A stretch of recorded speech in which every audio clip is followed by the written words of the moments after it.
like there's bullets landing right around here. That's my first time in combat. I was like, oh, somebody's physically trying to kill me. So that facade breaks down a little bit. And then you see the guy next to you bleeding because he got hit by something.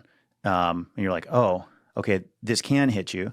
And then over time, eventually you see people get shot, and you see the dead bodies, you see all this kind of stuff. And then eventually it just, all of these sort of mental blocks and barriers that you have just get torn down, torn down, torn down, torn down, torn down. And then for me, when I finally did get shot, that was all of those sort of coping mechanisms and denial were gone. The moment like I got hit, I was like, all right, like for the rest of my life, I no longer feel like I'm not going to be the one who's going to get hit in the car accident. I no longer feel like I'm going to be the one who's going to make it safely through this roller coaster ride and it's not going to go wrong. All of that illusion of safety is like completely gone because you're like, dude, I was like, I'm inches away from death. And so it breaks down over time. But then that level of seriousness is why you have the more senior guys.